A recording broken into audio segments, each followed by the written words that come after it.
Well, I'm joined now by three political commentators. Susan Smith is a Liberal commentator, Kate Harrison is a Conservative commentator, and Danielle Dalzell is an NDP commentator. Good to see you all. Thanks for being here. Susan, let me start with you. More sanctions from the federal government today against Russia, trade tariffs, and measures to fast-track Ukrainians fleeing the war who want to come to Canada. I want to get a sense of how you'd characterize the way the Canadian government has responded to this crisis so far. I think they're being firm and swift and practical. They are, in terms of the visa things, they've been responding to the requests that people have been asking for. There's new streamlined visas that still include a security check to make sure pro-Kremlin people can't get in. And they're going to expand the family reunification program. I think that's good. On the sanctions side, a couple things today, a 35% duty on Belarusian and Russian products. There are over 1,000 Russian executives who have been put on sanctions list. I think that's quite significant. And we've pushed behind the scenes with our NATO allies and other allies to achieve the blocking of Russia from SWIFT and everything else in terms of financial transactions. So we are doing what we can. We're sending weapons. We're in constant conversation. I think the Prime Minister even spoke to the Ukrainian president yesterday. So I think there's a lot of front of house stuff you see that gets reported on a daily basis, and I think there's a flurry of work that continues behind the scenes to try. Kate, let me get your assessment, and if you think anything's missing, what is it? Well, I think this has definitely exposed some vulnerabilities in our military, both in terms of equipment as well as personnel. And you're hearing military, defense, and security experts say as much. I don't want to discount the work that's been done to date around sanctions. And I think that, there's going to be a lot more of a public conversation that is desperately overdue around Canada's support to multinational and multilateral institutions. And it's high time we had that conversation. Canada's contribution to NATO, for example, absolutely is something the government needs to be prepared to talk about and come to the table with it and have dollars to back it up, in addition to the sanctions that have been announced. And I think that today's announcement around expediting Ukrainian refugees is a good one. Good to see the lesson learned after what I would say is a failed effort in Afghanistan to bring home as many of those interpreters as we possibly could. So I'm glad the government has learned the lesson from that stint. Danielle, what's your view? Well, I just, my heart's with Ukrainian Canadians and folks who are really worried about their loved ones right now. The gravity of this situation can't be overstated. I think we, need to do everything we can to come together in support of Ukrainian people. And this isn't a time for partisanship. And I think most people understand that. Jagmeet Singh has been calling for that immediate waiver on Ukrainians, on visas for Ukrainians fleeing. We saw movement on that today. That was great. I think we need more of that. We need to help Ukrainian people get here and flee this violence as quickly as possible. Over 1 million refugees today, the UN said. So this is going to be a lot. The entire international community has to rally. And again, on sanctions, I watched Bob Ray on CPAC yesterday talking about the effectiveness of sanctions, targeting Russian oligarchs. Jagmeet Singh is calling for more. The government is doing that. And I think we need to also do everything we can on that front, because it is effective. And really important. Okay, Kate, let me turn to Kate here. Kate, the House spent the day debating a Conservative motion to condemn Russia's attack on Ukraine, but also calls on the Canadian government to take measures to ensure new natural gas pipelines can be approved and built to Atlantic tidewater so that Canadian energy can displace Russian energy in Europe. That's a position promoted by others, including the Alberta Premier Jason Kenney, by the way. Why is this the right time to revive the pipeline argument when there's a war in Ukraine? I think there's a good discussion that needs to be had about where Canada is sourcing its natural resources.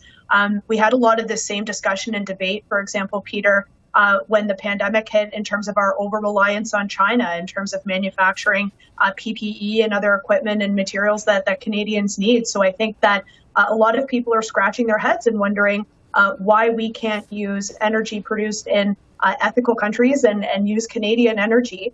And instead be reliant on other countries that are intent to commit, human rights abuses and other things in order to source that energy. So I think that it's a good time to have the conversation around ethical energy resourcing, as well as domestic manufacturing and production, so that we're less reliant countries that are doing Right. bad things around the world. What's your view on that, Susan? Well, first of all, we're not reliant on Russian oil, to be clear. But I think the pipeline discussion is an interesting discussion. I'm not sure politicizing it at the moment is the right thing to do from a tone perspective. I think the government and Parliament is supportive of condemning what's going on in Ukraine, condemning Russian activity. Turning it into a partisan thing at that moment, I don't think is going to go well. Look, there are countries in the world that are dependent on Russian oil and gas. Clearly, the world is thinking, Europe, Germany in particular, is rethinking that and looking at what the other options are. We do have trouble getting oil and natural gas to Tidewater. So we have to figure out a way in this country to continue to do it better. There's a pipeline under construction on the West Coast.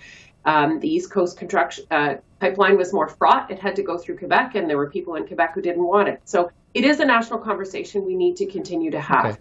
We have to be careful about politicizing it at the moment. What about the timing around this conversation, Danielle? Is this the time to be, reviving the conversation around pipelines? I mean, I don't think it should be our priority at the moment. It certainly is a concern. Energy security is a concern. The transition to renewable energy is a priority, and we should keep that as one. But I think right now, in response to the Ukraine, we should be supporting Ukrainian people and helping them get to safety in a nonpartisan way. All right, let me shift our focus here for the last few minutes we have. I want to talk a little bit about the Conservative leadership race. The party's announced the new leader will be chosen September 10th, and that April 19th is the cutoff for candidates to enter the race. One of them could be Jean Charest, the former Progressive Conservative MP and former Liberal Premier of Quebec. He met with about 40 Conservative caucus members last night to test the waters before deciding if he'll seek the leadership. But he did offer sort of a limited vision of what his message will be if he does decide to run. Let's listen to what he had to say quickly. One thing that I believe to be very important is to have a national Conservative party that is able to represent every part of Canada. And it's our historical, that's really our responsibility to be that national political party. All right, so that was Jean Charest last night. Kate, let me turn to you to start us off on this part here again. Is Jean Charest a candidate who can unite all Conservatives, as he suggests he wants to do?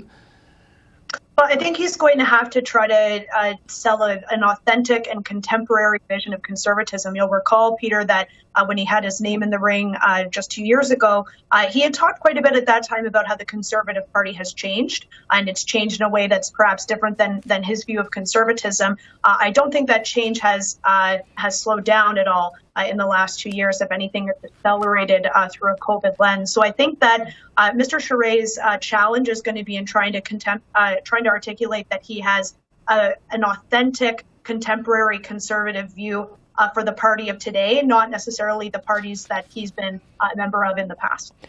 Danielle, let me hear you on this. What do you think Jean Charest's candidacy might represent? What do you think Canadians should be thinking about if they're paying closer attention to the Conservative Party leadership race? Well, I think his candidacy is interesting, and I am a New Democrat. I'm not a Conservative, but I think everyone has a dog in this race in the sense that the Conservative Party could go down a pretty scary path, and we've seen flashes of that.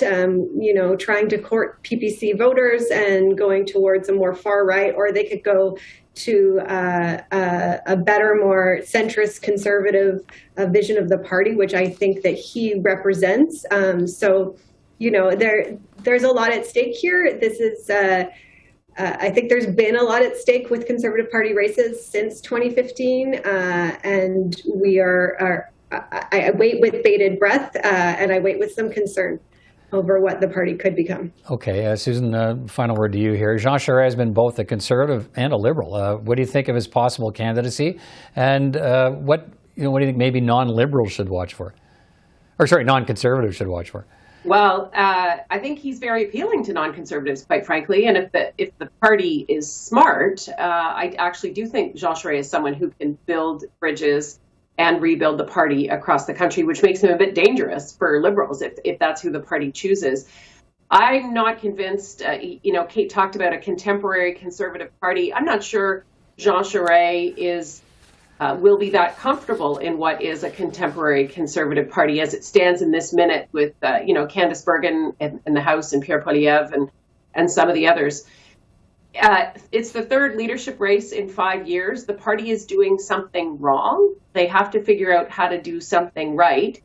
And that means choosing a leader that will appeal broadly to Canadians, someone who's strong enough to unify, knit the caucus, and pull it in the direction that it needs to go. Whether or not Charest has the capacity to do that, it's whether or not the party wants him. All right, that's our time for tonight. We'll have guess what? We'll have a chance to cover this, I'm sure, again in this next several months to come. But thank you all for your perspectives tonight. Good to talk to you all. Take care, everyone.